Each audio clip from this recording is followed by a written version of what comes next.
Yes, welcome everybody to Jersey Shore Women in Tech. I see we have some new faces and some faces we've seen many times before. So happy to always have both. A little bit about us. Let me just hide this. There we go. So we have Allison Lamano and I, Brittany Jacobs. We're co-founders of Jersey Shore Women in Tech, and Jenna Gaudio is our executive director. We had our first event back in January 2018 after we were inspired by seeing another Women in Tech event. I'll just have everybody mute, please. I think I got that one. Allison, do you see where that audio is coming from? All right, it seems like it stopped. Yes, so like I was saying, Allison and I were very active in the tech community on the shore and saw very little women, and there goes again.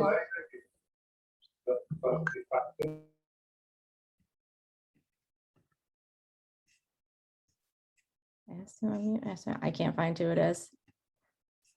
I think it's an I got it. You got it? Okay, thank you. Oh, okay. Sorry about that, guys.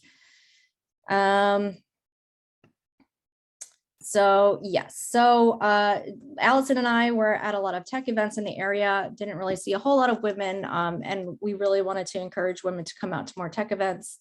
So we started this and just hope that we can make some friends, because that's what we really wanted. So after our first event, we had quite a big turnout with 30 women, which was insane and more than we could ever expected. And everybody really expressed how important it was to them to have that community. So we continued on, and our very first speaker was Jenna Gaudio. And so that's how kind of she got involved, and later even more involved as executive director, which we are so thankful for. And our mission is just to support, educate, mentor, and develop a network for women in the information technology industry. We are focused on building and maintaining a local community that will fulfill the needs of women in tech, both personally and professionally. We also do some community outreach. We have done a campaign to help send girls from the Asbury Park schools to coding and robotics camp. So that was a huge success. We did 3 of those. And hopefully we'll continue in the future. It's been a little bit of a challenge with COVID and all that, but we did manage to do one. Our last one was last summer, so that was great. And last but not least, all are welcome. This is not an exclusive meetup. You know, everybody's welcome, of course. You could follow us on all your favorite socials. The biggest thing that I'll mention is the difference between our Facebook public page and our Facebook private group page. So our public page is just where we announce events pretty much and maybe post some pictures. And then the private page is just a way for us to connect outside of meetups. So this is even more important now that we're virtual. So anything you want to post in there, you know, related to women in tech and, you know, whatever it is, celebrating a new job or promotion, we love to celebrate that with you guys. Any suggestions for other meetups, classes, and workshops, other events that our group might like, you know, some of them will even just all go together and represent Jersey Shore Women in Tech as a group at different events. So that's pretty cool. Any relevant articles or blogs that are, you know, always helpful for our group in educating us. If you got press, we want to celebrate that with you. And of course, looking and hiring. So we've had a lot of people in the group get jobs, as well as hire people just from our network, which has been so awesome and so beneficial. And then of course, if you need help or advice or anything, everybody's always willing to you know, go above and beyond for everybody in the community, which is so great. Apply to speak. So if you go to jerseyshorewomενintech.com, you will see a link at the top to be able to apply to speak. We're always looking for great speakers. Also, if you know of any speakers or anybody that you would like us to reach out to, please let us know. You know, we're open to all of that. So we just want to keep the community happy and want to provide you with what you're interested in. Next is our sponsors. So do we have somebody from Leader already here today that wants to speak? I don't know. Anita did RSVP, but I do not see her. Okay. So maybe she didn't make it, but our sponsors are very, very important to us. We always keep our events free, even when they were in person. So it means so much to help us have these, you know, stay up and running and be able to just kind of cover costs that we need to in order to keep these free and open to everybody. So Leaderarty is they're creating opportunity through digital marketing. You could go to their website to check out some of their services. They're also in our newsletter. They always offer a promotion to our group in our newsletter. So if you're not signed up for that, definitely sign up. You can get the link on our meetup events page for that. And Vidya is our other sponsor. Vidya is a music and media tech company located at the Bellworks campus in Homedale. We power the business side of music labels and media companies through an all-in-one platform that allows users to manage content, rights, payments, and view reporting on analytics and revenue. So that's where actually Jenna and I both work and absolutely love it. Right now, we are hiring for sure data engineers. Jenna, I don't know if you have anything else that. I think that's it for now. Okay, so first I want to say thank you to the Jersey Shore Women in Tech. I have to say this combined meetup is a great idea. It's really getting the word out to everyone. And I find it fascinating that everybody's working together so much in this industry. Just to have Peter here from Go NFT yourself, to have the Dirt Merchants here. It's a really growing community, and I like to see how it's starting to support each other. So it's a great place to be. Like I am from Princeton Blockchain and AI with Rhonda. We run the meetup in Central Jersey, just left of the Jersey Shore. And I also run a company called Ledger Academy, and I work for a company called Agora World. So today we're going to talk about non-fungible tokens, which we'll get into in a few minutes. First, let me just, again, I am Bobbi Muscara. I work for Agora World, which is a new company that is kind of doing metaverses in a private enterprise way. So instead of your company wanting a presence in the Decentraland metaverse or the Sandbox metaverse, you can just create your own and invite your people to come to it. And it is simple, cost effective, and it gets you where you need to be without all the confusion of the external public universes. Unless that's what you want. You want to go to a Justin Bieber concert, go right ahead in Decentraland. But again, I'm more enterprise oriented. I am on the technical steering committee for Hyperledger. I've been in that position for 2 years, and I've also run their learning materials, kind of like their community library, for about 5 years now. And I also do write the Linux Foundation blockchain education materials. So I have a basic background in computers and education, and combining them together in the metaverse has just been basically a no-brainer for me. One of my big things in the project that I work the most on and the hardest on with Rhonda, we started it with our group a few years ago, and it was called the Giving Chain. And basically what the Giving Chain is a way to have a platform available for disaster relief globally, decentralized, free of charge. So in other words, if there's a disaster and you need a supply chain to get goods from one place to another, we want the Giving Chain to be there for you for your endeavor. So you don't have to worry about the tech stack or the process of getting your supply chain going. That would be there for you. All you have to do is register your recipients, register your transporters, register your donors, and the system's good to go. We're hoping that right now with the Hyperledger mentorship program and the help of all the people in the Princeton meetups and some people in India, it has actually become a minimal viable product this year with the help of Firefly, which is a Hyperledger product. So that basically is what I'm about. I'm going to leave Rhonda to introduce herself some more when she's at her slides, because she has a slide with her information on it. But we've been working together since, I guess, 5 years ago when we started meetups and just started doing different meetups. So it's a great synergy between the two of us. I have a more technical background and she has a more financial background. And you'll see that I don't have any financial background when we start talking about NFTs. So basically what we're going to talk about today are NFTs. We're going to talk about the technology behind it, what they are, how you store them in digital wallets, how you trade them in digital marketplaces, and how you basically the functionality of connecting to a wallet. And then I'm going to talk about an NFT use case that is actually something that happened to me.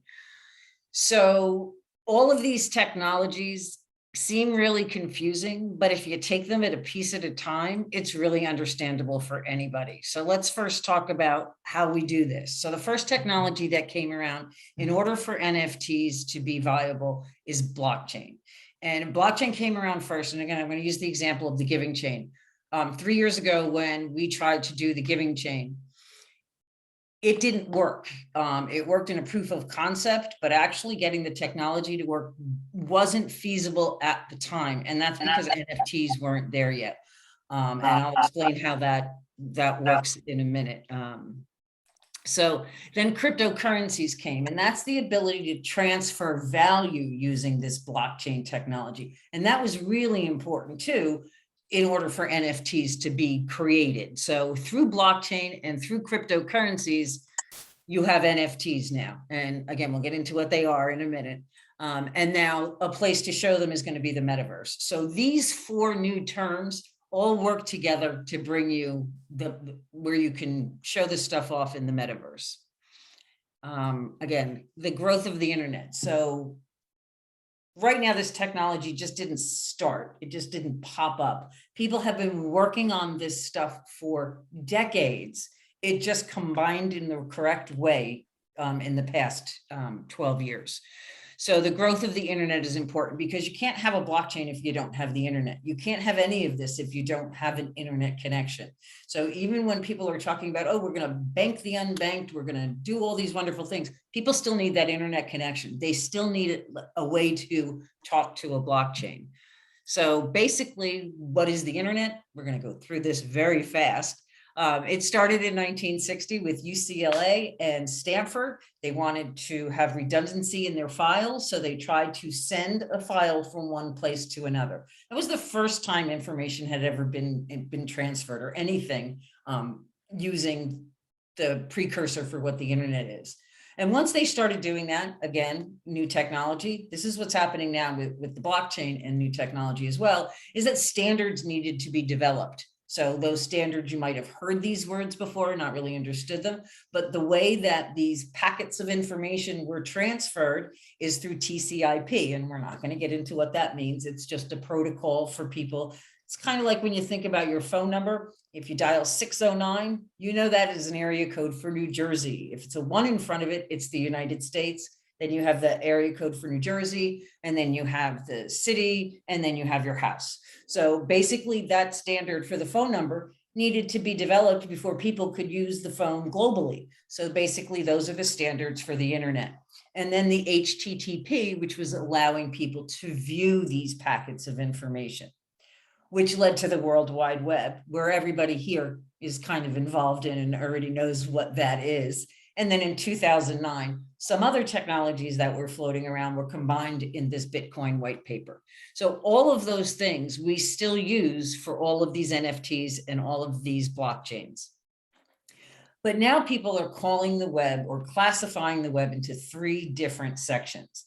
The web of connection, which you'll see in the beginning, then the web of information, where you can see when the web came. And now we're entering the internet of value. So a little bit more, and if I'm going too fast or if anybody has any questions, please just flag me down because I'll just keep going. So first is the web of connection. And obviously that was email. Everybody knew that. The first commercial web browser was Netscape.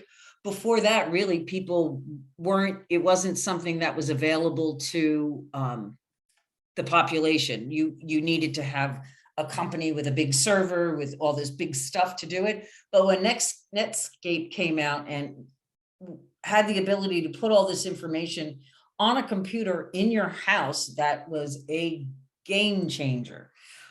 So basically the information technology age was born because we were able to connect with each other. Then the second part was the Internet of Information, and all these companies came out and they weren't charging you anything for their service because you were the product and didn't know it. They were collecting your data, selling it, manipulating it, storing it, using it, and weren't paying you a dime for it. We were giving away our information at a frenzied pace, and people will be studying that phenomenon for years, I'm sure. America Online, Wikipedia, Amazon, Facebook, we couldn't share our stuff quick enough. We couldn't wait to tell the world what we were up to. And again, we didn't own our information anymore. We just gave it away. And Web3, the new way to look at it, kind of changes that. It's a whole different way about thinking about it. And hopefully by the end of this, you might understand how that looks. I still don't understand how it totally looks. It's growing every day. But the last two are interesting to speak of a little bit, because those two were music sharing companies, BitTorrent and Napster. And they started, like the late 90s.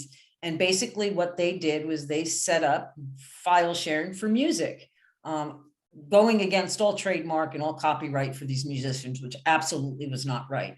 So Napster had an index, so where everybody stored the music on their own personal computers.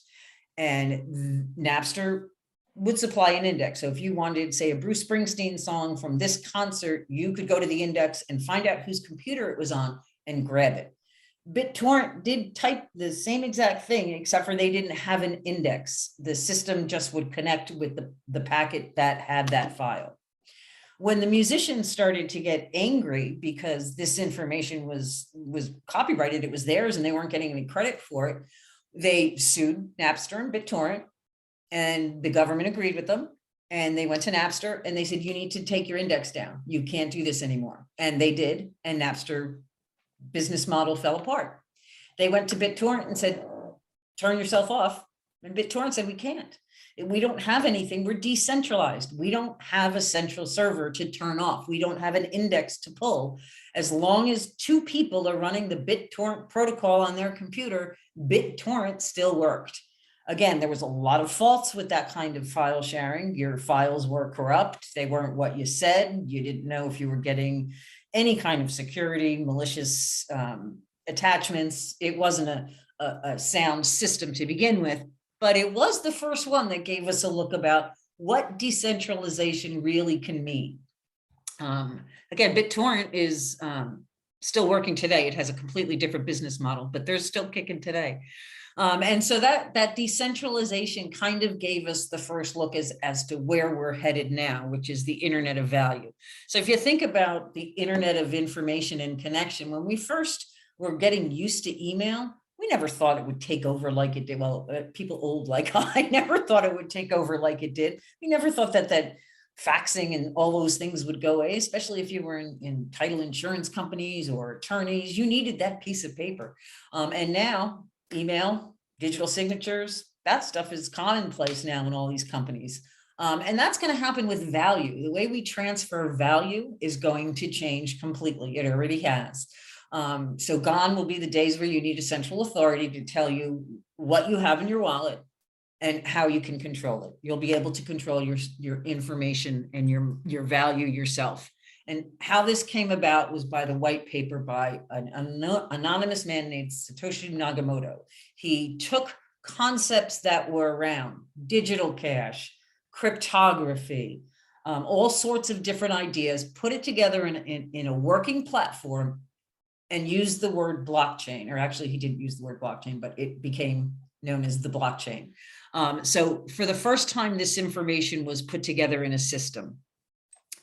And if you think of the Bitcoin, you think about it as a calculator. That's what it does. It does financial transactions just like a calculator. It can do there's add-ons now and layers to the Bitcoin network that can add functionality. But the basic functionality of the Bitcoin network is to act as a transactional calculator, debits and credits.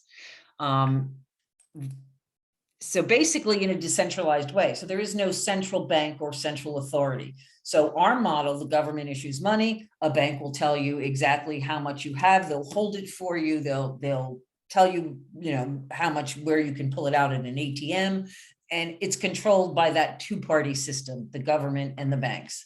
Here in the Bitcoin calculator kind of system, it's decentralized. So you're dealing directly with peers and no centralized authority. So kind of like that BitTorrent model, you can't take it down. As long as two people are running the Bitcoin network, it's going to keep running. It has no central authority to be turned off. And then this gentleman I met, he's fascinating. His name is Vitalik Buterin. He was 16 years old when his father, who was a computer teacher in Canada, gave him the code that went along with this white paper that Satoshi Nakamoto wrote. Now, open source is an interesting concept. Open source is where Satoshi, the Bitcoin white paper, the technology behind it was open for anyone to look at, copy. There was no trademarks on it. There was no protections on it. Anyone who wanted to run it could run it. Anyone who wanted to become a node could become a node, could dedicate their computer system and do that. You could be a user, you could be an operator, you could engage in that system and no one could stop you. So he took that system and he decided to tweak it a little bit. And so when he was 19 at a Miami conference, he introduced Ethereum. Now, Ethereum was basically the Bitcoin network, but jazzed up a little bit. So now it wasn't just a calculator, it was a computer. It was able to do logical transactions. It was a connected virtual computer. So again, it is Skynet. If you ever watched that movie Terminator, it is Skynet. Everyone is using the same computer power, borrowing computer power, go to a library, you use their internet connection. The Ethereum network is kind of the same way. You hop on the Ethereum network and you are using a computer that is shared between everyone else on that network. It is the computer to the Bitcoin calculator, because it's programmable. You can now program money. You can program money to do certain things per smart contracts. So that was a complete game changer for the way we can transfer value. So again, that created the cryptocurrency phase. Ethereum's based on standards and protocols. And one of the protocols was the ERC-20, which basically let people create cryptocurrencies. These were fungible cryptocurrencies, meaning Bitcoin is like a dollar. $1 is the same as another dollar. 0.0 Bitcoin is interchangeable for someone else's 0.0 Bitcoin. It is interchangeable. It's fungible. And NFTs are becoming the digital goods, whereas crypto is the new money for these new systems. So now non-fungible tokens. So now the ERC-20 standard was the code that told people how to create their own cryptocurrencies.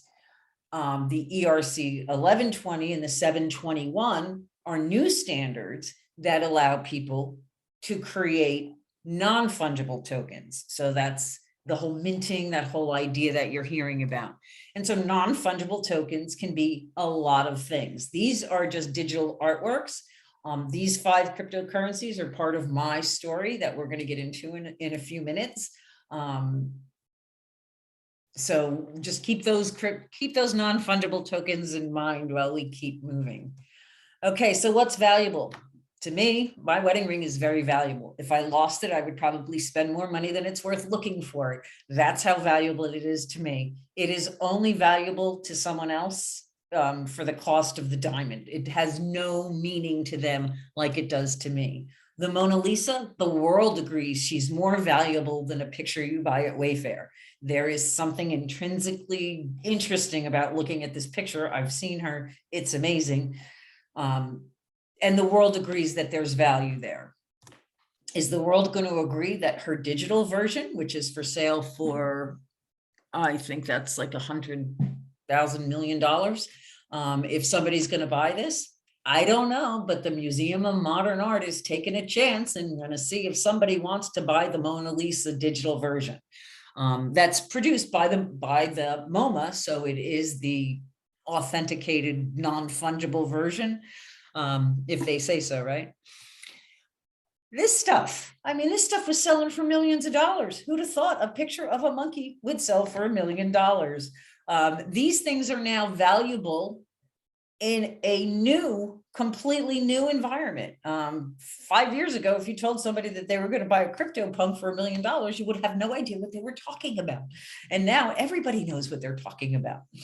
And to me, this is just some of my NFTs. They're valuable to me. They might not be valuable to anybody else, but I really like them. So they're mine, and they're mine because I can prove they're mine. So ownership, what is it to own something? Well, certificate of ownership. I can give you a certificate of ownership that say you own the property next door to me.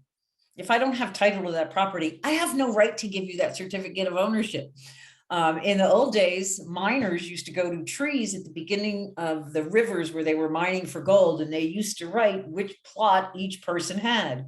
There was no consistency. Somebody could go the night and scratch off your name and put their name in. I mean, there was no way to prove that you own something. NFTs change that in a digital environment. You can now prove you own this. It's publicly verified through a blockchain. So it's basically a permanent certificate of ownership that is very provable and not to be able to be changed. And now tokenization allows us to do that for digital images. That's, again, a certificate of ownership that you get from a marketplace that says, I own this soft flower. It is a gorgeous piece of art. I'm going to put it in a frame one day and put it in my house. But that is one of the first NFTs that I bought. It was very artistically pleasing to me, so I bought it. It moves, it shines, it's like a rose, it's beautiful. Somebody might look at that and say, I cannot believe you spent that money on that, as my children do often every day. But I personally find it valuable. So now that you have these valuable items, where do you put them?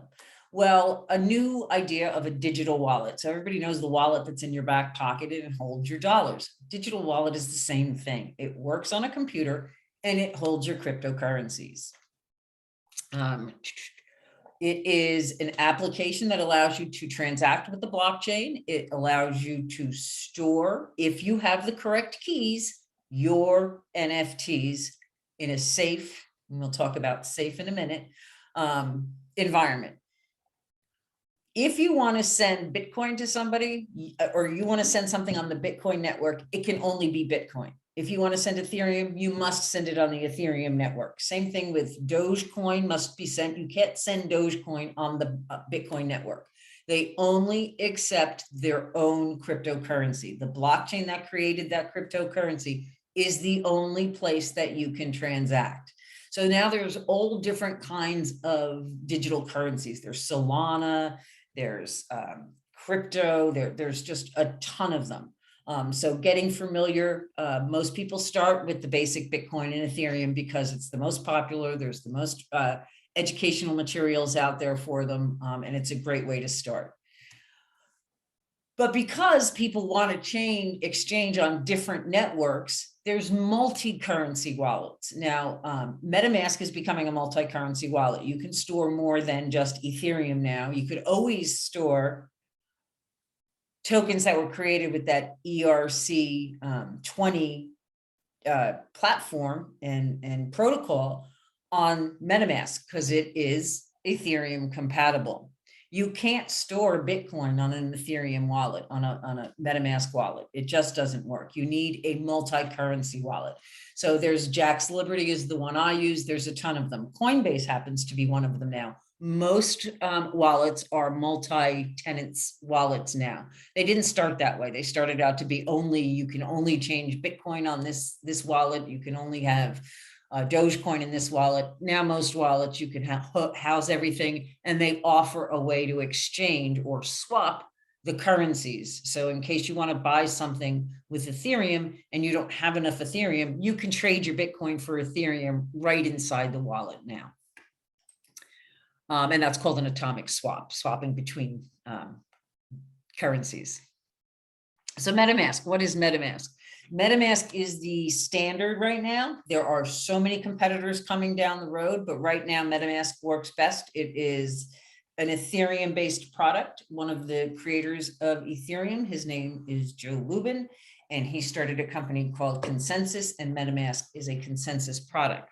Consensus is a foundation that encourages, incubates, and helps people start companies based on the Ethereum network. And one of their first offerings was the MetaMask wallet. So what's the sense of having a cryptocurrency if you can't exchange it with people? So people downloaded the MetaMask wallet. Now, to download the MetaMask wallet it's an extension on your browser.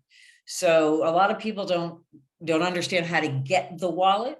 You get it through your browser. So you go to your Google Chrome. For me, I'm a Microsoft child, so I use Google. I go to Google Chrome, I download the extension, and now on my browser, every time I open my browser, I have this little fox, the little logo, and when I click it, it opens up my wallet. Some wallets, like the Brave browser, has a built-in wallet on the browser. You don't even need to download a wallet. You can just use the one that shows up on your browser. That's going to become more commonplace, where wallets are just going to be part of, your own website. Your website will have a wallet if you do transact like that, do business on your website. So you do have to download that extension. You can download an app for your phone that does the MetaMask wallet. And if you write and manage your private keys, a 12-word phrase, you can actually have the same wallet on your phone that you have on your computer, so that you can actually take it with you when you go. So there's a lot of flexibility with the MetaMask wallet, but you do have to know how to get it. As you see, I have other extensions on my little graph here. One of them is the Jax wallet. This is a Binance wallet. So I engage in NFTs in not just the Ethereum world, but other worlds as well now. Sorry, I apologize for my dog snoring. Again, and this is what the wallet looks like. If I were to click that extension on my browser, this comes down. So this is my account. I can have multiple accounts.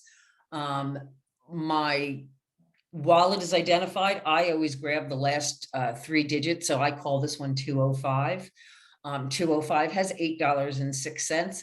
That's an accomplishment for me to have $8.06 in my wallet, because this wallet had been hacked and I had everything stolen from it.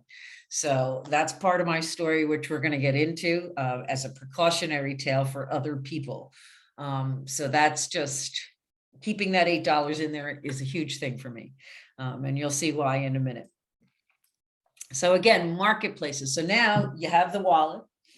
You funded the wallet. Again, to fund a MetaMask, once you have the wallet, you have to get Ethereum and Bitcoin or Ethereum into the wallet. So you need to either have someone like me send you Ethereum. You need to go to CoinDesk, Gemini, one of the big names that will onboard you. And what that means is they will take your fiat money, your US currency, and they will transfer it into cryptocurrency. So you can buy Ether with your bank account. You can attach your Wells Fargo bank account and you can transfer all your money from your savings account into your Ethereum wallet. I do not recommend doing that, but you can, that's how you onboard. You onboard with a company that's going to KYC you. They're going to know who you are. They're going to need your social security number. They will send you a tax form at the end, and you will have to tell them, or you'll have to tell your accountant or your tax filer, or if you're savvy enough to do it yourself, you need to report for this activity. So again, onboarding and getting money on is something that is not anonymous. It is traceable, and you do need to present who you are to these big companies that will onboard you. But once you put money in Coinbase, you can transfer it to your MetaMask wallet and start trading in NFTs. And I am speaking too soon, because I think in a day or two, Coinbase is going to have that same functionality. So you won't even have to leave Coinbase to store and trade your NFTs. And I'll explain how they're going to enter the market in a second. So again, you hear the first one that made any splash was the CryptoKitties, and they came out based on the ERC20 token, or the ERC 721, and they were just little graphic pictures, unique pictures of kittens. And they didn't really take off, but people bought them, and it was the interesting proof of concept that people needed. Nobody really wanted a crypto kitty. They have no purpose. Unlike what we're seeing today with something like NBA Top Shots. They're taking that same crypto kitty idea, a collectible idea, but now they've switched it into something people want to collect. People want to collect NBA moments. People want to collect a LeBron James signed card. I hope that's a basketball player. So they really are interested in collecting and trading and creating a whole market around this. Again, there are clothing designers that are coming out with clothes that characters, NFT characters can wear, or just they'll set out, like Louis Vuitton put out a line of clothing this year. They actually put out the same line digital, and people could buy the digital version. So you could own your outfit both in your closet and in your wallet. Not sure why. And then again, there's these, Sotheby's is auctioning off these crypto punks in the metaverse, in an event, and they will raise millions of dollars for buying and selling these. And they're all doing it on their own marketplaces. And one of the things I want to mention, I know Peter's on the call, companies are coming around to support this. Go NFT Yourself is a company that will help your company get your marketplace up and running with your brand. So if you're interested in your company jumping into this arena, reach out to Peter. He is the man for getting yourself up and running with your marketplace. So again, sectors, all kinds of new sectors, all kinds of new businesses are burgeoning up around this technology. So Opensea is the biggest marketplace leader. And basically they are open to all kinds of currency. You can swap it right there. They attach to your Metamask wallet. They will attach to other wallets too. They launched in 2017. They have 10 billion in worth and an enormous amount of users.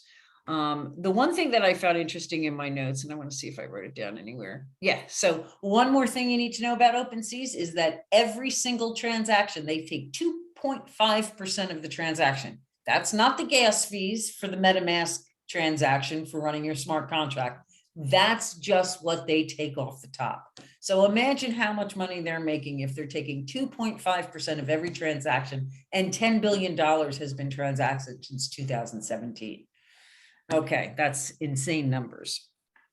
Other marketplaces like Mintable will help you create NFT and sell it. So they'll help you create a store and help you mint your NFT.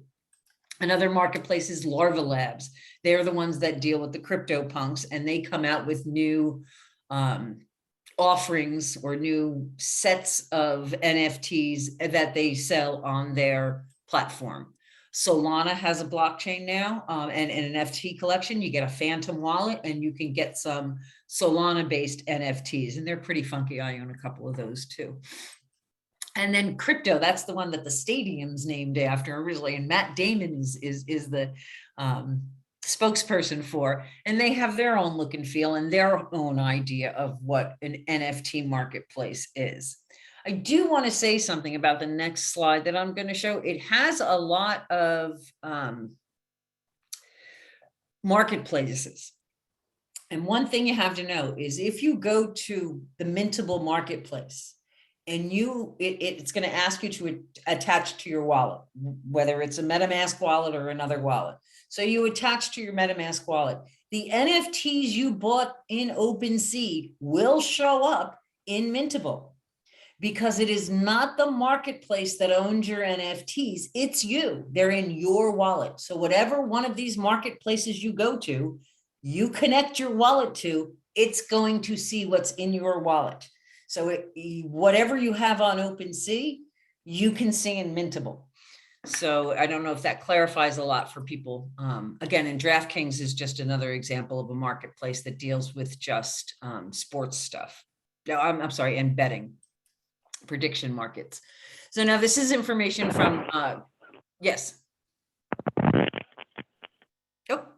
Oh, this is information from Coin Market. So again, these are other marketplaces that do different things. So if you are not familiar with online gaming, this is probably not the marketplace for you, but that's where they exchange skins that you built or worlds that you built inside games. The idea is now to be able to take those out of the games and use them in other games. We talked a little bit about the CryptoPunks in Larva Lab. NBA Top Shots is another marketplace for basketball. Rarible, they kind of put themselves as we're selling special stuff. And then they even went super rare, which is even more special, but it's for it's for artists who are creating unique items. And Nifty Gateway is the Winklevoss's twins way of competing with Opensea. So again, if I go to Nifty Gateway and I attach it to my Metamask wallet, 205, it's going to see the NFTs that I have bought and purchased with that Metamask wallet 205. Same thing with Mintable, is just Mark Cuban's idea of getting into the game. So all of these high-powered people are trying to break into this marketplace. So how does it work? Okay, so now I have a wallet. I went to Coinbase, I transferred some money out of Coinbase and I put it in my MetaMask wallet. And now I want to go buy an NFT or I want to go to a site. How do I tell that site that I'm here? Well, the first thing you're going to do in any of these sites is the first thing they're going to ask you to do is connect to your wallet. That's safe. That's perfectly safe. You are not doing anything but the word connect. If there's another word after that, you have to be really careful. Connect is the word you're looking for. So as you see in the graphic up there, it has different types of wallets. Coinbase is new. That's a new feature. So in other words, now people can connect right to their Coinbase. I still connect to MetaMask. That's how I've been doing it. So once you decide to connect to a wallet, you have to open that wallet, or if the program is constructed well enough, the wallet will open automatically to give permission. But first thing it's going to ask you to do is pick which wallet, and then it's going to ask you to hit next, and then it's going to ask you to connect. So it is a two-part process. It's going to say select the wallet, then connect to the wallet. And once you're connected, that marketplace can see your NFTs, can see what valuables you have in that marketplace. So that basically works with the Ethereum network. Right now, MetaMask is growing and it is accepting other networks. So for instance, Beyonce, the Binance Smart Chain is there and the Matic Net. So you can now use MetaMask and use those other blockchains, not just Ethereum.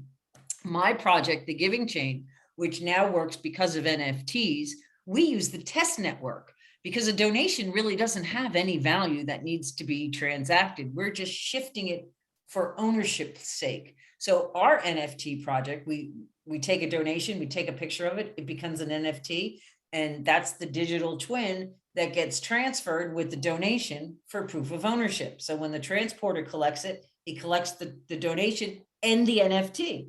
And then he gets it to the recipient and transfers the wallet version as well. It becomes a record that cannot be changed of this donation.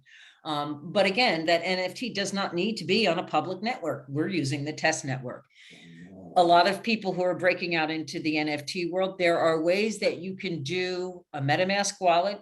You can get free, there's lots of ways to get free cryptocurrencies that run on these test networks. You can pretend to buy NFTs on the test network. You can have test NFTs. Opensea has a test net. So you can do all of these things before you go live with your real money. If you really want to take your time and read about it, there's great documentation out on MetaMask and how to use their test network, how to get some free cryptocurrency going on that test network, and how to test your programs out. All these great ideas are all done on these test networks first, and then put on the real network.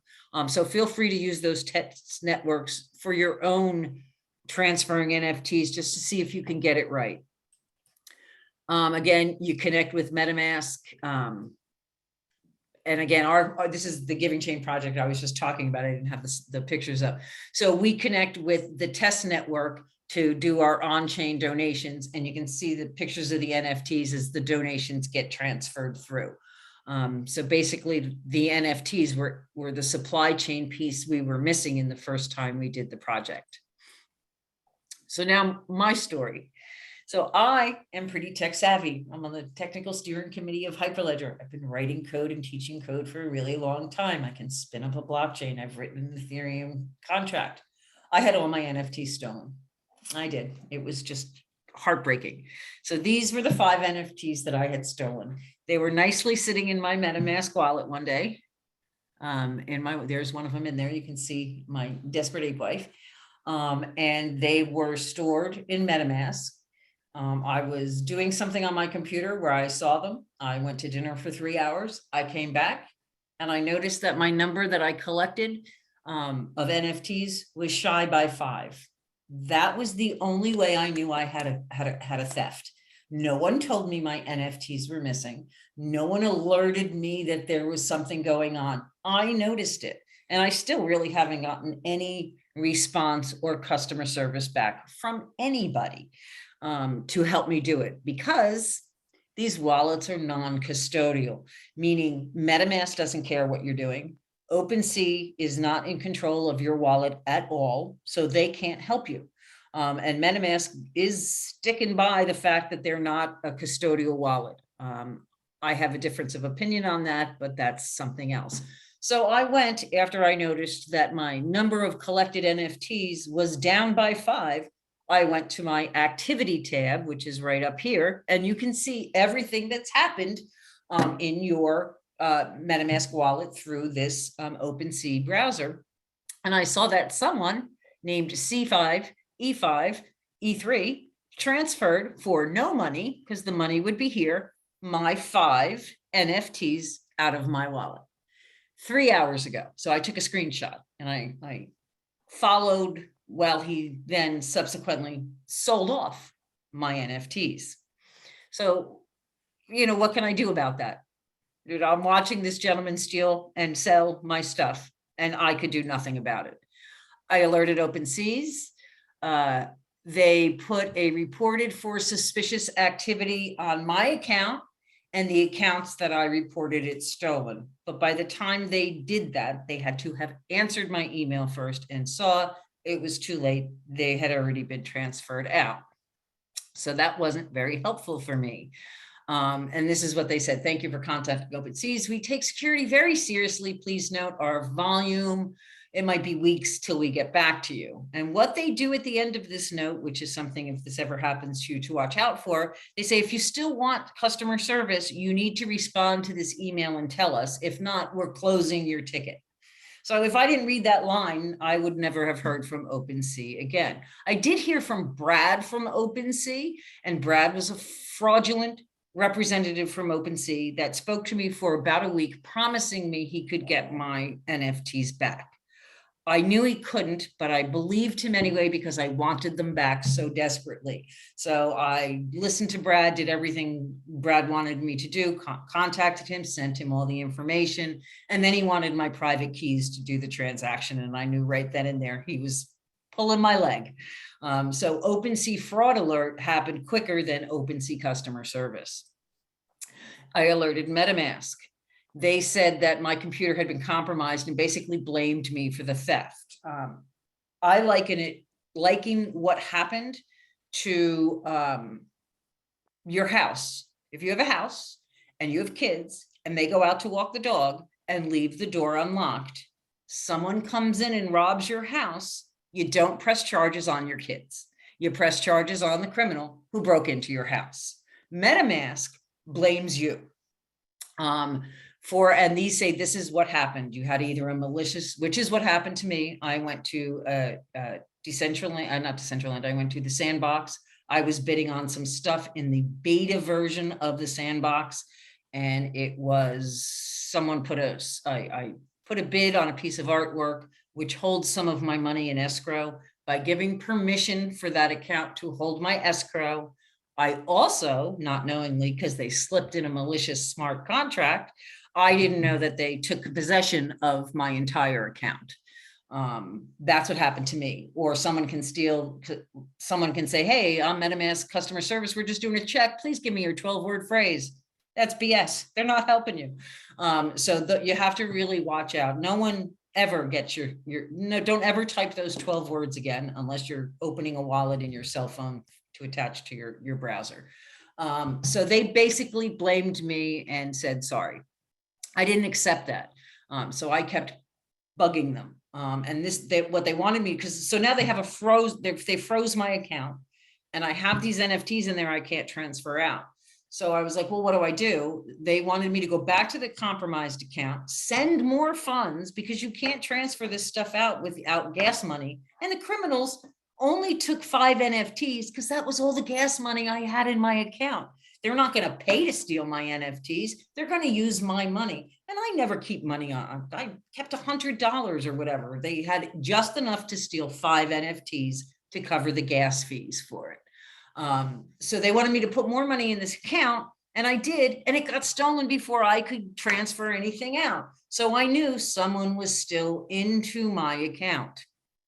Then they finally sent me this, and this is very key here. I'm going to put this, there's another slide with this on there, but if you have a MetaMask wallet tonight, do yourself a favor, take that website down, go to it, paste in your MetaMask wallet. It will tell you what accounts have a hold, have a grip, or can do something with your account. And that's where you would get them off of your account.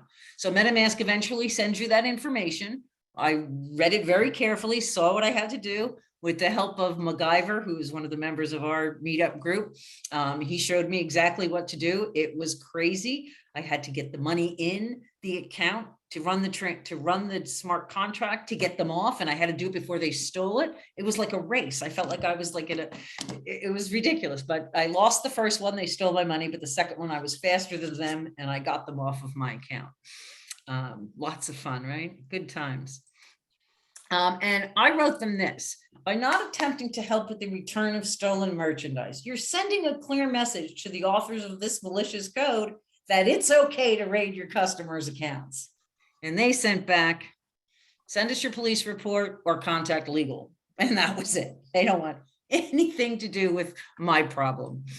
Then they sent you I found this on their website, safety tips to do. One of the things I found interesting on these safety tips was number 8. Do not join Discord server, WhatsApp groups, WeChat, Telegrams, Twitters, or DMs. Okay, so how are you supposed to interact with the community if you can't join them? that number 8 doesn't make much sense to me. It's telling you to use our product, but don't use our product.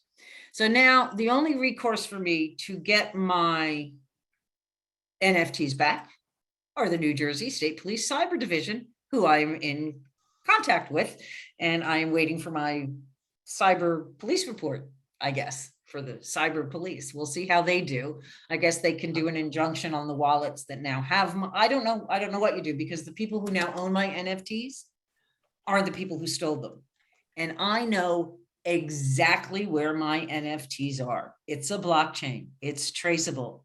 I can't contact these people. There's no communication channel in the NFT world. You can't say, hey, you've got my stolen NFTs.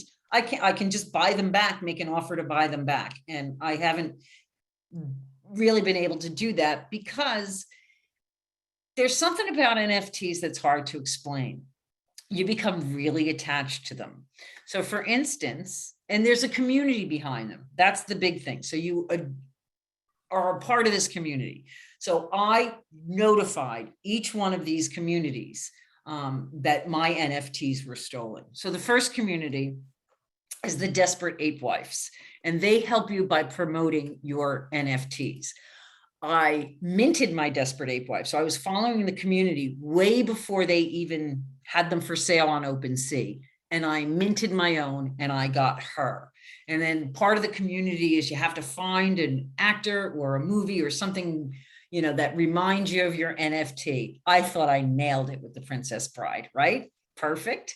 She's perfect. That was one of the NFTs that got stolen. So I really wanted to be a part of this community because this community is fun. Paris Hilton is a part of this community. They have great social media presence.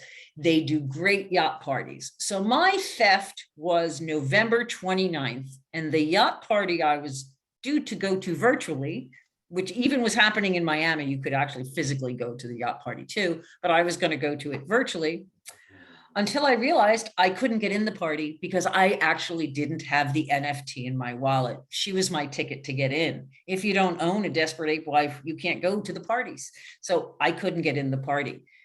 I couldn't get in the music label concert. I couldn't get in the New Year's Eve party. I felt like I missed my community. So I bought a new one, and now I'm doing fun things with her. We had to show Web.2 and Web.3. Now I'm having fun, but I had to buy a new one, and I doubt I'll ever see my other one again, but boy, am I having fun in this community. The next community was the HashMask communities. And this was really interesting because I was talking about the giving chain at the Manhattan NYC NFT conference this summer or this fall.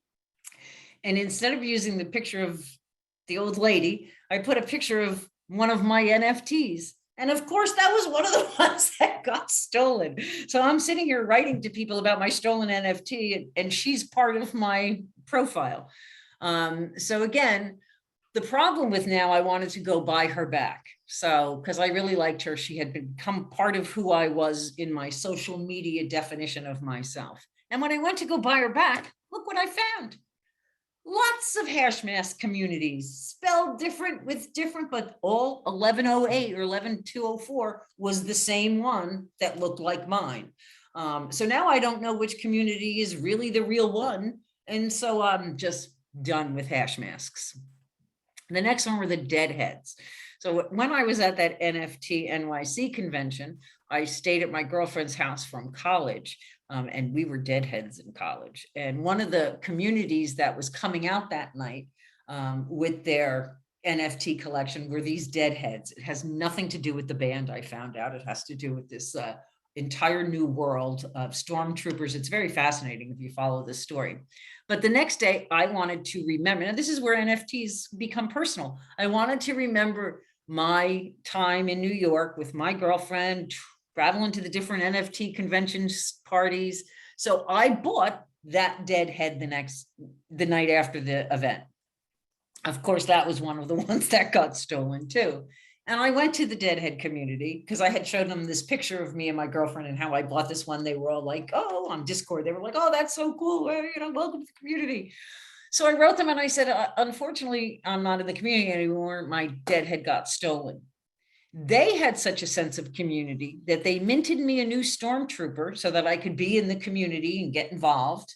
And I still have it because what we're going to do is we're going to auction that off for charity. When I figure out how to manage my wallet correctly enough, we're going to auction that off to charity so that it brings awareness to how to protect your NFTs.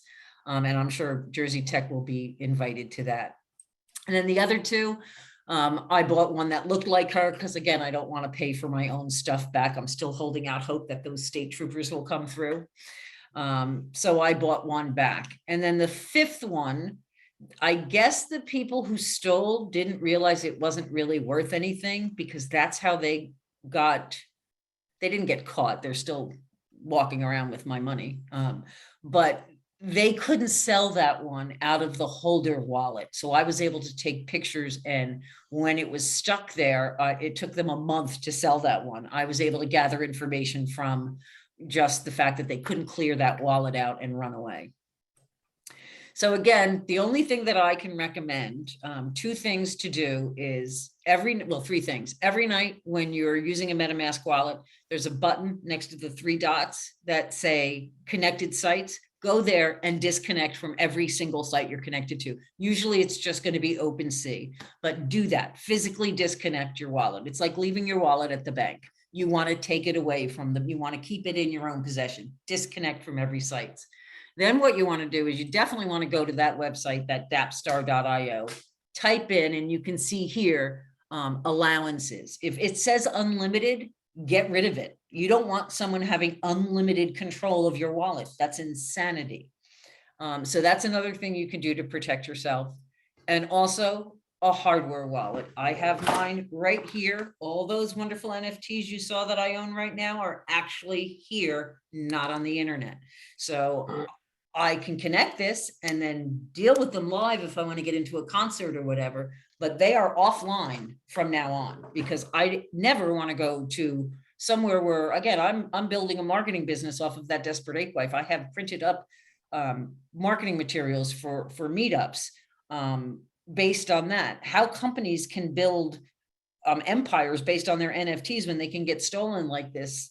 This is new technology. There's a lot to be worked out. And with that, I'm going to either take questions or turn it over to Rhonda, who is going to then talk a little bit about herself and what she does. Bobbi, there were questions about, can you put that website in the chat? Sure. You went a little fast. So. Oh, and let me just go back and say something.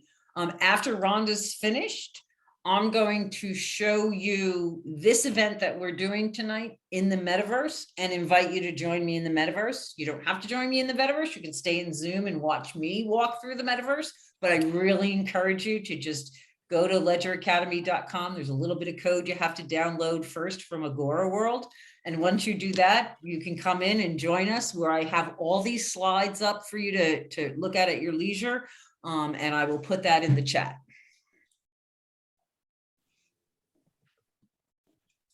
I think that's most of the questions. If not, we can ask again.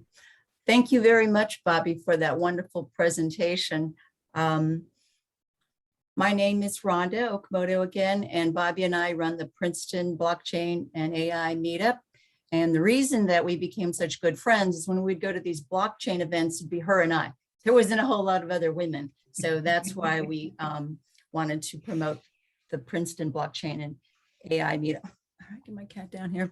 But I also belong to the Philly chapter of the Diversity in Blockchain. It's a nonprofit organization committed to create equal opportunities for people to learn about the blockchain, but also through the board members at Diversity in Blockchain. I just wanted to let everybody be aware of. You talked a lot about digital assets and such, but what I find in my work with Legal Shield and ID Shield is that a lot of times we don't communicate to our loved one what assets that we actually have. So our president of Diversity in Blockchain is a digital asset planning attorney, Jennifer Siegel, and probably in April, we'll be doing a digital asset planning workshop. And the reason for that is you've made all these NFTs, you've got all these crypto, and your paper assets, your stocks and bonds, they're actually digital. So people need to know about what you have. And my father died in 2005. I had 5 boxes of paperwork to go through. And that's where I learned, because he didn't have a will. And that generation had papers. So that's how I found out about his assets. But that's actually why I became an agent through Legal Shield and ID Shield, just to educate people about what they need to have so that their loved ones will know what they have. And just for your information, I know a lot of people were talking about passwords, and I'm going to talk about beneficiaries. In life insurance, if you don't change your beneficiaries, you know, that your heirs won't receive what you want them to have. And the other thing about life insurance, what I've learned is that most of the time, 3 out of 10 life insurance contracts go unclaimed. And in the financial world that we have right now, it's called unclaimed properties. But in the crypto world, there is no unclaimed property world. So that's why this learning about crypto asset planning, digital assets is very important. I just wanted to give a plug for that event that's coming up. My mission and why I got involved in the blockchain is to educate people about their digital identities, which can affect things like getting a job, what you pay for your insurance, what type of a risk are you, and your reputation. We do monitor social media, and that is, everybody's online now. I think probably 50% of our lives are online. So that's why I got into the blockchain. Can you forward that? Sure, of course. Okay. I think, hold on. I don't have the ability to I forward know. that. I'm writing in the chat. So Bobbi talked about the Web3, and I want to talk about the evolution of digital identity. So she talked about the wallet address and the keys and all that. Well, it's very hard for people to even remember what their passwords are, let alone any wallet addresses or private keys. So what you can do with the NFT, you can actually replace cryptocurrency addresses with the human readable name with your NFT. So when someone types in your domain name, for example, I have rhondaokamoto.crypto, that you can integrate that into your wallet. So you control the domain, and you're the only person who's able to associate the cryptocurrencies with it. The most important thing is the self-custody of an NFT domain. If you can go to the next page. Yep. I'm sorry, I can't. So I went to Unstoppable Domain. I actually learned about this through the Startup Grind community last week. I got more educated about that, but I've learned about Unstoppable Domain. I probably bought that NFT, probably eight months ago and hadn't really done a whole lot. So if you haven't bought an NFT, I would recommend that you buy your name, because I can't buy rhondaokamoto.com. That domain's been owned by Rhonda since 1997. This is a way for you to actually own a domain. And so on February 9th, the CEO of Unstoppable Domain actually did a whole podcast on digital identity in Web3. So you can click on the link there, and I'm not going to go into it, but I just wanted to give you some resources, because Bobbi's given you so much information and I know your head's very full. I just wanted to give you great resources. So the next one, Bobbi.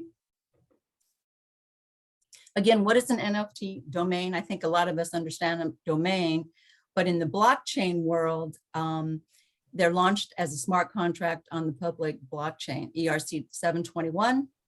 And with Unstoppable Domain, they're actually on the Polygon network as well. So the gas fees aren't as high as they used to be. So NFTs are stored in a wallet by the owner, much like the cryptocurrency that Bobbi talked about, and no third party can take them away, which is really important. Plus, in our Web2 world, you have to keep paying for your domain, the hosting of it. In the NFT world, you pay once and you own the domain for life with no renewal fees. That's the Unstoppable Domain. Next page. These are the new 8 domain registrations that you can use. Blockchain for evangelists, Bitcoin for users, Coin if you want to remember your NFTs, and NFTs for artists that, so it could be Bobbi Muscara.nft for artists or collectors if they wanted to do that. So these are just some of the ones that they came up with. And I believe X is the one that everybody's doing, and rhondaokamoto.x, because that makes you very exclusive. So that was the one that they had suggested if you didn't really want to know. I didn't really want to use any of the other ones. Can you go to the next page? So what are the NFT superpowers over domains that we have now? First of all, it cannot be seized by a third party. I think Bobbi might have a reference to that. You can enable decentralized websites. It can be transferred around the world in seconds without needing permission from any third party. Bobbi's, I think you had someone say that they had owned your Ledger Academy, but you found out that no, they didn't own that, and everything went through that. So that was a situation she had. What the NFT domain gives is sole control and access to domain management features. You can put the crypto address and point content to your domain. So there is a video here. I don't think it'll play. Probably not on there, but it's the Unstoppable Domain. If you want to, it's probably like a minute if you want to learn a little bit about that. There you go. It's here and growing fast. And today, with Unstoppable Domains, you can secure your very own part of it. But this isn't your parents.com internet, controlled by monopolies and algorithms. It's a new, decentralized internet built with NFT domains like .crypto, .x,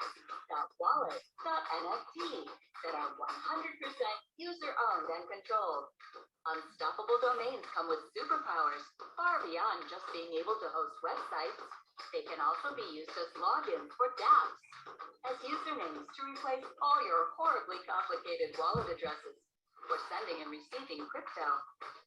A place to host NFT galleries, and with no renewal fees, you own them forever.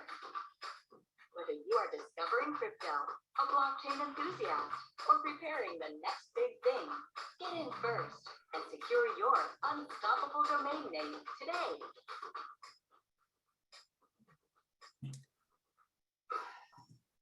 Thank you, Bobbi. Can you go to the next screen? That might take me a second. Okay, I just have two more and then we'll. Hold on. So this is the website, Unstoppable Domains. And remember, all domains purchased are one-time payment. There's no renewal fees, which is really important. And my gift to you is if you use this link down here, you'll get a $10 credit to Unstoppable Domains. And do you want to forward to the next screen? So a lot of people ask, is Unstoppable Domain fully decentralized once it's minted? And the answer is yes. They live in your crypto wallet as an NFT. The Unstoppable Domain cannot block or restrict any access to the domain. You actually own it. You own the private keys. And nobody will be able to take your domain, website, content settings away from you. So you need a signature every time. So I think Bobbi had talked a little bit about that. Can you go to the next screen? Oh, that's it. I don't know if there was any questions about that. That was just my little contribution I wanted to talk about. If you've never purchased an NFT, you should purchase an NFT in your name and use one of those extensions, .crypto, .block, whatever, and NFT, X, DAO, whatever you want to do. Okay, then I'm just going to make one or two announcements before we turn it back over and jump into the metaverse. We are hosting a BC employee event, which is something that Rhonda and I, the meetup group in Central Jersey, Princeton Blockchain and AI host. It's a 4-part series. Right now, we're just getting ready to do it next week. The first one is geared to just explaining what the new jobs look like, what their descriptions are, and what they mean. The second session is hosted by employers who are looking for employees, what they're looking for. The third session is about marketing yourself, branding yourself, getting yourself out there and getting these jobs. And then the fourth session is a job fair in the metaverse where everybody just talks to the companies that are hiring. So if you are interested in showcasing your jobs, or if you're interested in getting a job in blockchain, please join us for that series. It's BC Employee has all the information, and you sign up through the meetup, which I'll put the link in the chat in a minute. And then also for, this is a great story for empowering women. What is the woman's name, Rhonda? Rana? No, what's her last name? Isn't it right there in the, oops. No, it wasn't on the invite. That's why I was asking. But anyway, this woman has the most amazing story. She has lived a life that is exceptional beyond words. And she is such a motivated speaker. If you just even get a chance to listen or catch the recording of this, she is a phenomenal speaker. And she is going to really open your eyes as to how some people actually live, and what she did about it is quite amazing. And again, I'm going to turn it over to the hosts for just a closing, but then I'm inviting everyone. I will show you the metaverse through the Zoom. But if you want to join me in the metaverse, that is how you would do it. And that's all on ledgeracademy.com if you're interested. And this happens to be a picture of Peter, who's on the call, looking at a section for his company, Go NFT Yourself in the Metaverse. I didn't realize that was the picture and you would be here tonight, Peter. So I thought I'd give you a shout out for that. So I'm going to turn it over to the hostess to close us out, and then I will show you the metaverse. Sure, yeah. Thanks so much, Bobbi and Rhonda. So much information, but so useful. And obviously, like, your story is so impactful. To me, it feels like you're like desensitizing yourself to the trauma by speaking about it over and over and over. But yeah, definitely I want to encourage everybody to come to the after party in the metaverse. Bobbi, I don't know if you want to just post the link down in the chat. I can leave it open for a while and not close it out right away so that people have a chance to click on it and join in. And I think that And actually, I'm gonna start in Zoom. Okay, cool. Yes. Yeah. Show us what it looks like. So if people want to go, I'll put the Ledger Academy website where And the I think you said instructions. you put the download for your slides in the metaverse. I'll show you that in a second. Awesome. So that's if you want to, www, I left a W out. But if you want to see the instructions on how to download the small packet of code from agoravr.world, and then the site that we're going to is LAH. So I'm going to share my screen again. Well, first, let me just do one thing. I have to get this over to here. Okay, so I'm going to share my screen again, and then I'm going to, well, I'm already in the metaverse, so I could meet you there at any time. So this basically is, or which screen are you looking at? I can see Agora World. Perfect. So this is the sign-in screen that you would go to, and we're going to join an event. And the code would be LAH lowercase. And then you'll join the event. I'm not sure if you'll hear the music and hear the ability. Once you're in Agora World, you can just chat with me right in the world. So basically, this is Ledger Academy Hub, and I change it depending on who I'm talking to. So for today, and you use your arrow keys to move around. So I'm just pressing my forward arrow key. So basically, Ledger Academy Hub has our event on the left, has our next event on the right, and it has the events that Ledger Academy is hosting, like that BC employee listed on top. And now when we come in to the environment today, we have Jersey Shore Women in Tech. So we have Meet Our Team. So I put the biographies for the team up here, so you can see what the great leaders of this group have been up to. And then there's also just some books that you can order at Amazon about new technologies around the rest of the outer ring. And then on this side, we have what Jersey Shore Women in Tech is about. I have your mission statement. I have also links to the charities you're funding. So if you want to go to the GoFundMe page, you can actually click right here and go directly to the GoFundMe page to donate to send girls to the coding camps, which is a great effort. And then when we come in here, we just have some pictures from your website. Again, I just threw this together right before the event. So we have some shots of what's going on in some of your previous messages. And then on these, I haven't finished, but there will be all the slides. So you can sit and you can read the slides, take your, I'm not going upstairs today. Take your time and just go through the whole presentation. Each one of these stations will have the rest of the group of slides. And we have a treat inside for you, which is, I know the gentleman, I'm not sure if the gentleman from the Dirt Merchants is still here, but we hosted an event for premiering their movie previews. So this is a lot of their, there's like 10 movies, and here are previews for each of the movies. So if you want, you would just go right up to the, click on it, and the preview would start playing for you. So you can see what the movies are about. So hopefully people will join me here. I'll be waiting outside. Bobbi, do you have the direct link for it? I can't seem to find it on ledgeracademy.com. Sure, let me just go grab that. I'm just gonna go, hold on, let me escape out of here for a second. Cool. While she's doing that too, I will say that this is awesome, of course, but our GoFundMe, I believe, is closed right now. So. Okay, I'm just gonna go grab it off the website.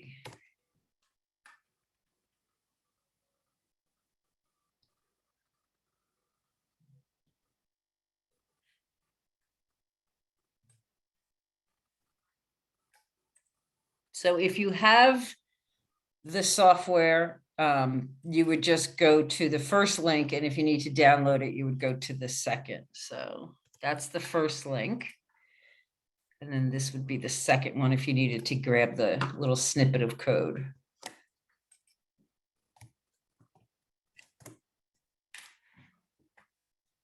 Okay, so I'm just going to go back into the room. And again, this is so much fun. This room will be open. I will put the rest of the slides up by the end of the evening. And I'll have this up for a week. So if you want to add some things, just let me know. And if not, this is just a learning environment for you guys to come in and chat and talk. Awesome. Thank you so much again. Again, I'll leave this open for a little bit so people have time to go to the links and download and whatnot. But yeah, I'll see you guys in the metaverse. Okay, great. Thank you again for hosting. This was wonderful. Thank you.